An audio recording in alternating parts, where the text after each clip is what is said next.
Hi guys and girls, I'm just starting my trek, my march today. I'm very close to Nui Dat in Vietnam, so that's just over here. You can't see it through the rubber trees at the moment, but this where I'm standing is part of the Nui Dat base. So Nui Dat was actually a hill, a small hill over there. This was part of the Nui Dat base. Now I have chosen to march to walk to Long Tan today, Long Tan Cross, and hopefully if I have time and it doesn't get too hot, I can march on towards the Horseshoe and Dat Da, which is a very common trail that a lot of Australian soldiers, a lot of veterans would have used back in the day. There was a lot of movement between those places.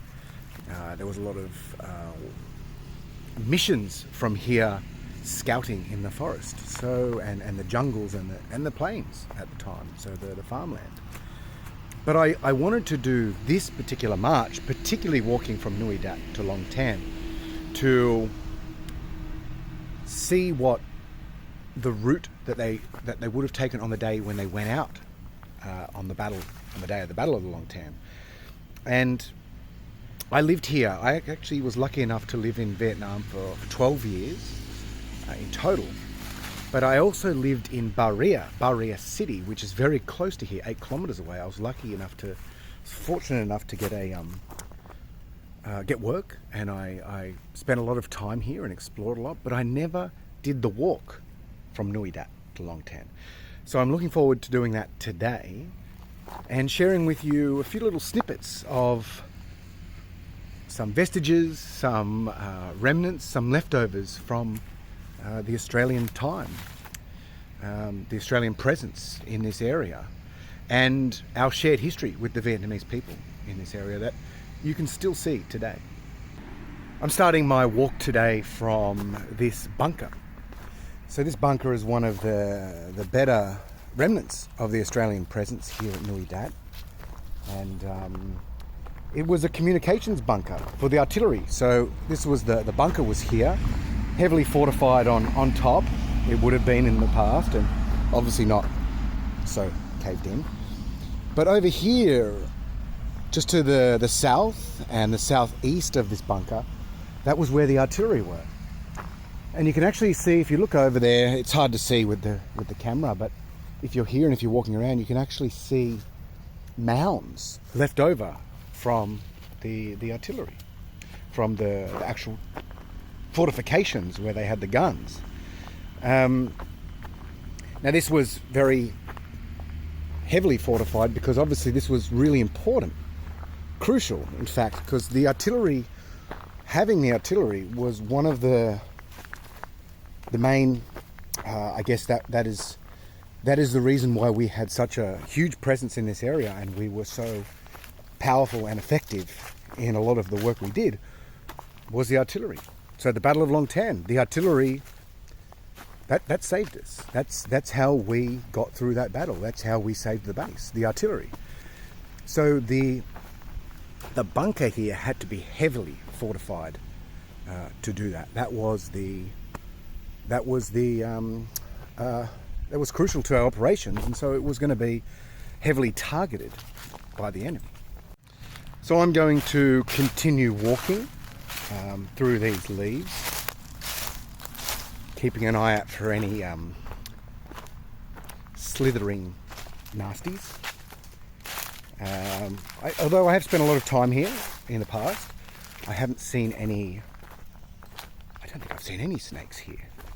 That's not to say they're not here, it's just I haven't seen them, so fingers crossed. Now this is just to the south again of Nui Dat. Now this was the area of 1 ATF HQ. So you can see some foundations here of a building. Looks like quite a long building coming up here. Now there was a lot of concrete used here, a lot of solid buildings. They weren't just, while there was some prefab and very temporary housing, there were some very solid structures here, as you can tell from from this foundation itself all across through the plantation here, you can see piles of rubble.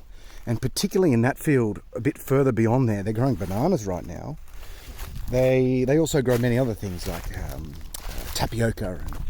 And, in the past, when they had cleared the field, you could walk around and you could see a lot of large chunks of concrete that were destroyed, actually, after the Australians were here. So you'll see here also in this part of the plantation some more foundations of something.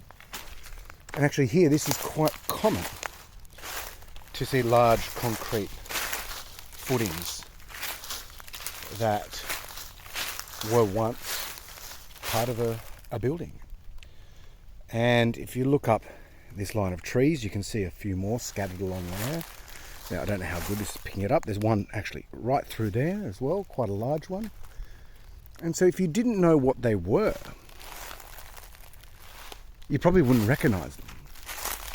And that's what's interesting about this place. It's the history remains, but you've got to dig a little bit deeper. Here's another foundation, another slab of a building here. A little outhouse, not sure what that might have been, but it looks quite small. And here's some more foundations here for another building. These are still quite small, quite a small building. And over here you'll see some more. So these are actually leftovers from the Australian presence here at Nui Dat. And this looks like... this is an insulator for electricity, electrical cables. Now, when I see stuff like this here, I assume it's from the Australians' time here, because after that there was nothing here. There was a farm. So I assume when I see things like that it's part of our story, and I find that quite interesting. Being a mechanic by trade and having a lot of experience in fixing vehicles, small vehicles, larger, heavy vehicles, all types of machines, this particular site really attracted me when I first saw it. So let me take you in through this banana grove, and I'll show you what it is. So if we come through here, keeping a keen eye out on where I'm stepping and looking up and down so that nothing nasty drops on me. Oh, you can see it through there. So these are actually... let's go further through here. I think we can do it. Why not? Let's do it. There we go. So these are actually, you can see, they're actually ramps for fixing large tracked vehicles. This is where the APCs were repaired. This was actually the workshop of the base. Now, there were further operations as the base expanded, but this was the main workshop. And these large concrete ramps, they would have had some kind of ramps across these piers here to support the vehicle, and the guys would have been underneath here changing oil, doing whatever. There's a lot more to do than changing oil, of course, but maintaining the vehicles. This is where they did it, and it's really cool that it's still here. Now, this used to be, up until recently, rubber plantation, but a lot of the land around Nui Dat has recently changed from rubber cultivation, because either the plants are too old, they get to a certain age and they don't produce any rubber, or they are the market is just not giving them enough bang for their buck. It's not financially worth it anymore. So this area has turned into bananas. Now, I know another area across over the other side of the base that the rubber trees have also gone. In the whole area, a lot of the rubber plantations are disappearing. So that kind of stereotype of Nui Dat and the veterans camping in the rubber, there are rubber trees still here, but they are disappearing slowly. That's, I guess that's expected. Now, these are some remnants of a of the tarred road that is running through the former Australian base. This was laid by Australians in the mid to late 60s. Interesting that it still exists, but probably not really used much these days. The dirt road looks a lot better, doesn't it? Now, after the Australians left in about 70, 71, the end of 72, all Australians were gone from Vietnam, but 71, most had left. There were no fighting forces, but this base was returned to the Southern Vietnamese Army, and when Saigon fell in 75, the North Vietnamese took it over. So this now is military land where I'm standing now. I've actually walked into before people carrying out military drills and practicing, of course, grenades. So this is actually a military training area just to the left of me, and I have met them in the past, and they've been very friendly and welcoming, and we had a good conversation. And so I'm going to respect that. I'm not going to film any more from here. I'm going to put my camera away, and I will share a few more things with you on the way to Long Tan.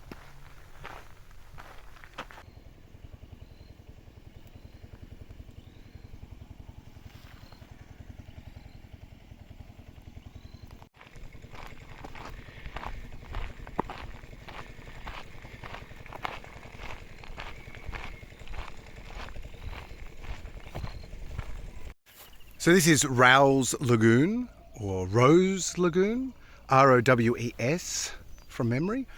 And you'll see Nui Dat just over there, probably at the center of the screen right now, over near that radio tower just to the left.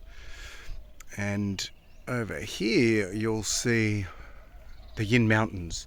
That's Nui Yin, or one of the reasons why Nui Dat was chosen as the Australian stronghold in this area was the creek that fed into this region, this area, that was actually dammed by the Australians.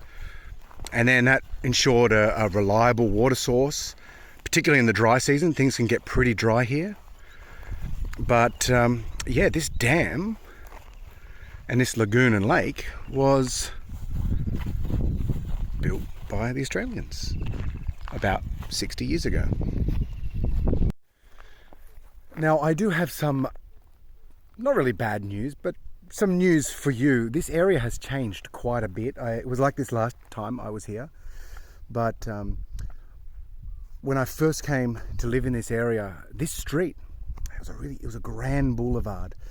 It was called Monash Avenue. From memory, I'm reeling off these names because I'm not sure if they're just from memory. I don't have any way to access and research them right now. But this was called Monash Avenue. Once again, correct me if I'm wrong. But it was made for, you'll see the curves on this road, they're quite wide. They're not tight like a lot of other Vietnamese roads, particularly in what was a rubber plantation. These were for tanks.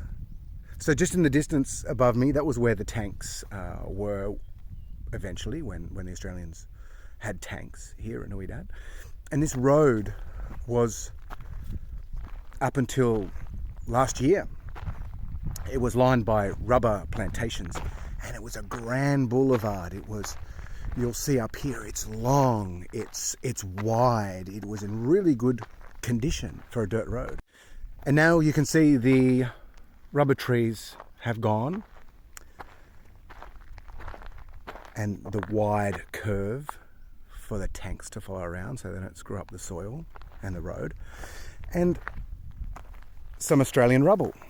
So this is actually reinforced concrete, you can see here, and this is left over from some kind of fortification or some kind of building in this area. Now, I do know the base went up further around this road, and I think it ended just up near where that hut was, from maps that I've seen. And that road, this road, actually was the road that led to the village of Long Tan up there, but there's a different road I'm going to go on today. But one interesting thing about this, you can see the road. See how quite long and broad it is. It's quite broad, particularly when there was a rubber plantation here. It was quite rare to see this. And also, these culverts. So see, these have been lifted on. They've got hooks. These plates are very thick. So if you come under here, I'll show you this culvert. And you'll see under there, well, it's hard to see, but they're very, very thick plates there that go under here. And I've never seen culverts like this in normal rubber plantations or Vietnamese farmland, which leads me to believe, and there's several along this road, it leads me to believe that they were actually made by the Australians, and that's why they're so thick, these plates on top. It's to support the tanks as they drove over them.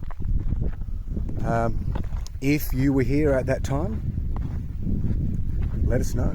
That's only my assumption, based on what I've seen here and other parts. But now I'm going to take a right at this intersection. We're going to head over that hill, which is now nice and raised. These all used to be rubber trees until recently. Now we are still in the Nui Dat base, the area that was Nui Dat, and we're going to go over that hill where we end up still within the exclusion zone, but walking on our way to where the Long Tan Cross is. There's actually a funny story about this corner. So right here, you can kind of make out, not those new footings under those posts, but see here, there's the foundations and a slab from something else that was here before this road, before this new tarred road has been put in. And I was really lucky that, I know I keep saying I was really lucky, but I feel very fortunate that I was here and I photographed that. I'll share the photo with you now. I photographed that when the rubber trees were here, and the next time I came back here, within 2 weeks, it had been cut off. The corners had been removed and that road had started getting put through. So a lot of the developments, a lot of the changes you're seeing here now are quite recent, within the last 1 or 2 years. And these changes, at first, they were frustrating because I really loved to visit the area. It was very somber and very symbolic, having all the rubber trees around here, and it was really easy to connect with the stories and the history that I knew and that I heard about. And so at first it was like I wasn't so happy about it, as many of you could probably relate to, because I was losing that ability to connect. But then I realized, well, I had the opportunity to connect. How lucky was that? I had the opportunity to see it, to, albeit also in a very changed outcome to what it originally was. It's definitely seen a lot of changes over the years. Now this change just happens to be quite a significant one. And at the end of the day, it's something that I have no control over, and as many people who travel and enjoy learning about history, they've probably experienced something similar. So at the end of the day, I don't necessarily like the saying, but it is what it is, right? Yeah. And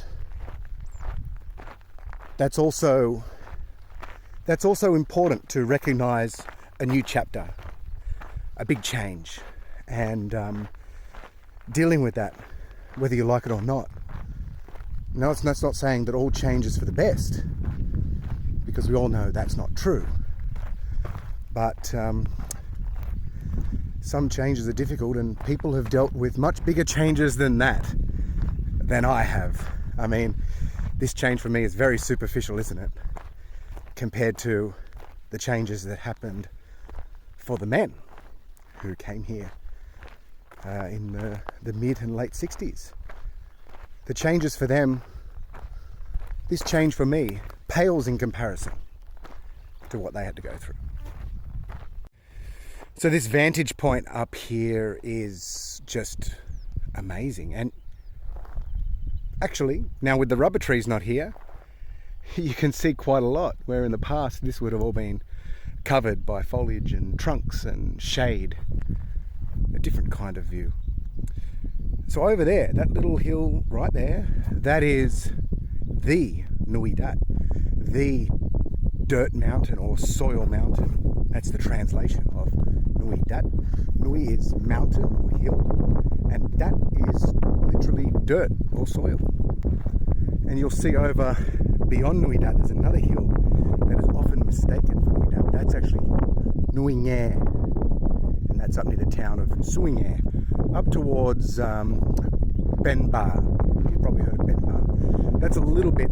Benbar is the next village up the road, about another 4 or 5 k's. There was a big battle there, as many of you know. But yeah, that is Nui Dat. You can see there's rubber over here, bananas, rubber on the hill over there. Over here was where, from memory yet again, I think that was where 3 RAR that was where their residents were. 1 ATF beyond those clump of trees. Rose Lagoon is down there. And we look over here, that mountain over there, that's Nui Dat 2. And that is the hill that overlooks the former battlefield of Long Tan. So you can see from here the landscape somewhat. This is the base, and across there, that's the distance to where the Battle of Long Tan was over there. And that's where I'm heading. That's where we're heading now. And now this time I am going to put my camera away and leave it away. I'm going to enjoy the march a little bit, and I'll talk to you when we get closer to where the Battle of Long Tan was. Another dam, actually. Another dam.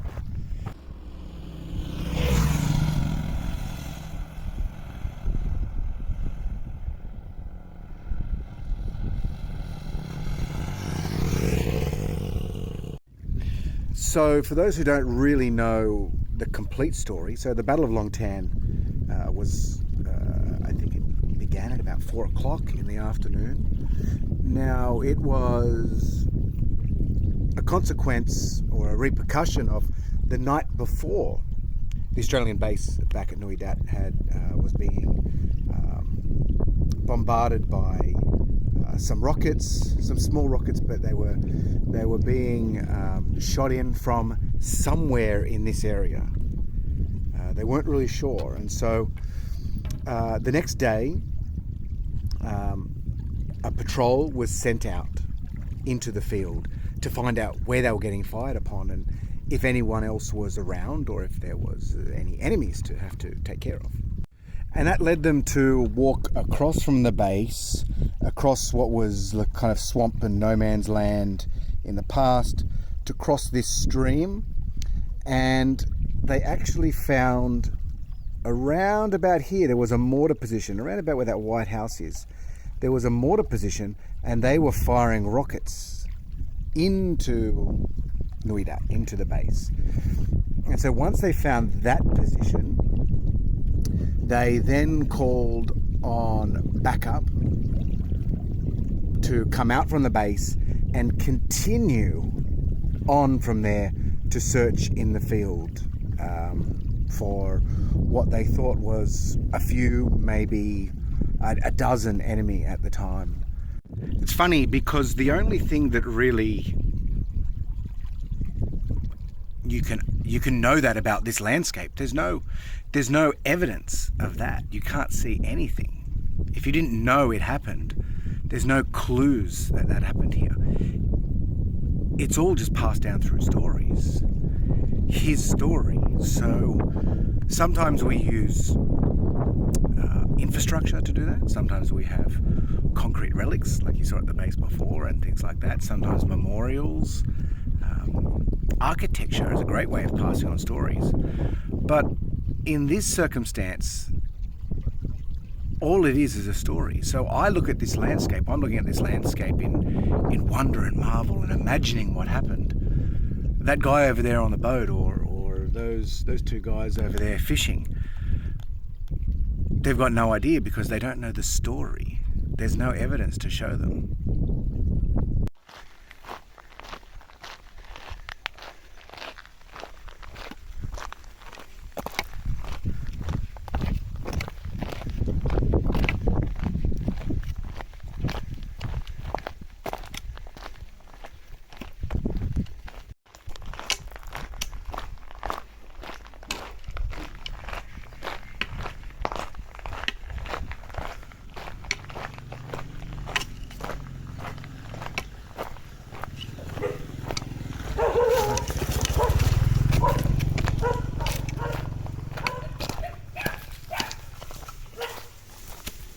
Now I'm over the other side of the lake and walked up that slight rise, which is quite nice in this area. Usually it's quite flat, so it's nice to have a little bit of change in elevation. But this is an important spot because it was just down there, just down the road, where the Australian Patrol came across. And if you know about the battle, if you've seen the movie Danger Close, when they first saw Vietnamese soldiers, there was a small group of Vietnamese soldiers, 4 or 5 I think, and they were doing a patrol of their own, but it was quite, they got caught off guard. They didn't know the Australians were coming, and as the Australians walked up, they saw the soldiers walking along, chatting casually, having a cigarette, and then Bob Buick, if my memory serves correct, he was the one who fired the first shot, and they do believe that they took someone out. But regardless of that, this is where the Australian Patrol came across out of the rubber plantation from the mortar position down by the stream. And this is where the first shots of that day in the Battle of Lom Tan were shot. And this is the Vietnamese memorial for that, because this for them is the most significant spot of that day, and obviously that's why they've put a memorial here. The Long Tan Cross is down this road, and yeah, I'll see you there in a few minutes. I was lucky to I was fortunate to have had the opportunity in 2024 to join a Matt McLaughlin battlefield tour with Dave Sabin, platoon commander in D Company, here to the Long Tan battlefield and the area around here. But to walk the grounds with a veteran, one who had been here at the battle and was so open and detailed about his experience and his perspective, that was priceless. And to be able to photograph that and capture that moment, which was my task on the days, it was really special. And it gave me such a deep insight into not only this place and learning new things about this place that I didn't know, but also, most importantly, what the day actually meant to people who were there. And I think that's really, it was really special. It was really special to have that opportunity. That trip and just living here gave me a connection, a deeper connection to this place, this region, unlike anywhere else in Vietnam that I had lived before. And mainly it's because I realized that our story, our history, even though this is Vietnam and I wasn't here during the war, and I'm Australian, there is a shared history here, whether we like it or not. We played a role here in the culture, in the society, for better, for worse. That's debatable. Not really what I am talking about. The fact is that there's an influence and there's a shared attribution. It sounds strange to say that, but we have a shared history in this area. The Australians had a presence here, and they were a big influence. And wherever I go, I meet people, elderly people, who were here, alive at the time. They were young at the time, but they met Australians, they know Australians, and then they know me in a way, which is quite nice. Just to have that connection, that shared history, that knowing that we crossed paths, our cultures crossed paths, that sometimes in the past we had difficulties, we collaborated, but nevertheless we have moved on and dealt with our struggles in our own ways. And it's amazing that we are such good friends now. That's the true testament to both of our character, the Australian character and the Vietnamese people.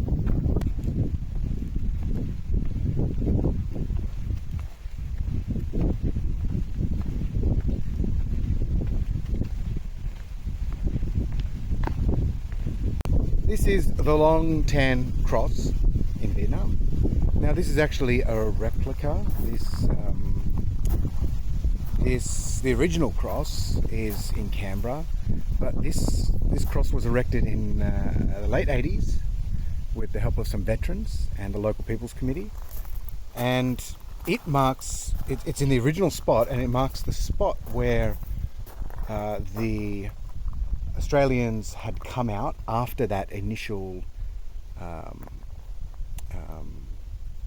shot that was fired up the road.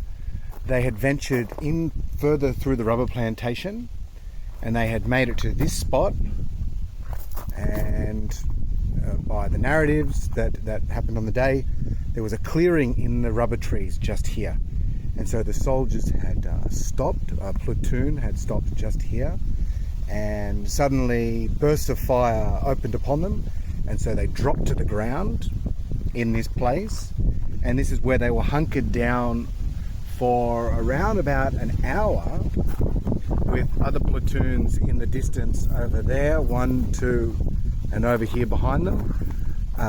But there was the most forward platoon was hunkered down here, and they were under heavy fire, unable to move from North Vietnamese soldiers across over there in front of them. The mountain is over here, Nui Dat 2. There's a hill there that comes across, and the fire was coming from across here. When it started to rain, they were able to withdraw from this position, and eventually over the next hour or so, they were able to pull back. This is the heart of the Long Tan, the Battle of Long Tan. Yeah, it looks a bit different to how it was during the day. Less rubber. So there is actually no rubber left around here, apart from across the road down there. And over in the distance there's some rubber still, but that's papaya. This is tapioca. Same with this field over here, so it's like a root vegetable. Funnily enough, this cross is not a designated Australian memorial, and therefore there's no funding, there's no formal management of this cross and its maintenance. And so big shout out to Jason at Diggers Rest. You can find him on Facebook. He maintains this cross. He fundraises, he raises awareness of the cross's significance and importance to the Australian people, and in maintaining our close friendship between both cultures. It's definitely not a place for celebration. It's a somber place for reflection and for education and becoming aware of, I guess, from my perspective, change and sacrifice and gratefulness that that people have sacrificed their lives and their comforts and their freedoms so that we may have ours. And that's why places like this are so important. And I think that's something that both Australians and Vietnamese appreciate and can understand.